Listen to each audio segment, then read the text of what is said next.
your life slips away from you, you know? Changing your phone number and your email becomes normal.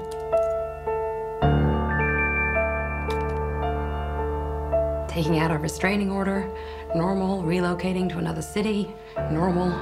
But you still see your stalker everywhere? Rationally, I know this is my imagination, but I'm alone in a strange city, and I never feel safe.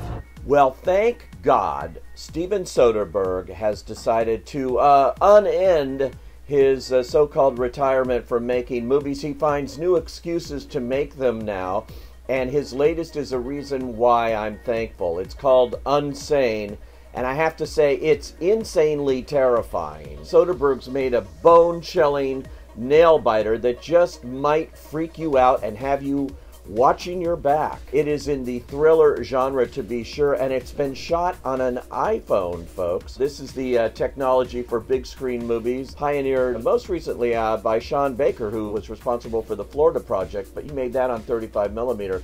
But before that, he did a picture called Tangerine that was critically acclaimed. He shot that on an iPhone 6. Soderbergh's been experimenting with this technology and found that it actually can be better and more flexible to use in making big screen movies. Certainly here, I never would have guessed this was shot on a phone that I carry around in my pocket. He's done an excellent job, as always, using cinematic devices here to turn the genre on its head with this movie, which is truly suspenseful, and you won't be able to get it out of your head anytime soon. Take off your clothes down to your underwear.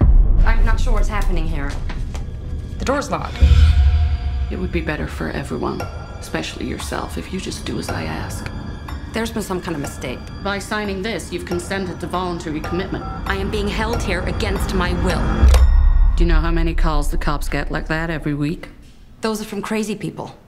Claire Foy is just excellent here with an American accent, playing Sawyer. She's a young woman who has just moved from Boston to Pennsylvania, spends a lot of her time in her office and at home, but clearly there's something bothering her, and we soon find out that she's fleeing a stalker who's terrified her, and she's gotten out of his sights and back into a new life in a different state now. Nevertheless, she can't get him out of her head, and so she goes to visit a mental health clinic just to talk about this, to try to deal with the lingering effects of this experience in her life. Well, that voluntary visit to this mental health clinic turns involuntary very soon. In fact, she's confined for a week's stay against her will, which keeps progressively getting worse as she gets into fights with other inmates there and starts freaking out again on her own, and you don't really know what's going on in her head, if all of this is real or all of it isn't real.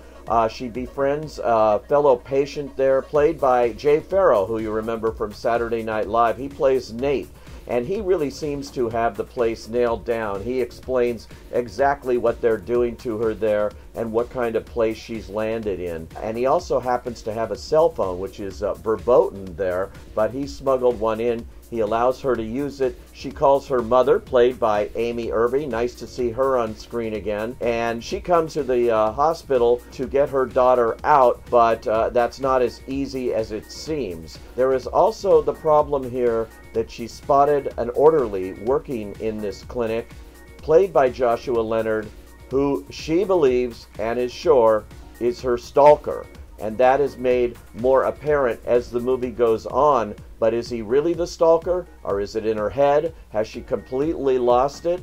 Has trying to get a cure for this really turned into the illness itself? We don't know all these things, and Soderbergh plays it out beautifully as the movie goes along. My stalker, you've read the counselor's notes. You know who I'm talking about. He's here. He's got himself a job in the hospital. I talked to the second floor about George. No, he's not called George.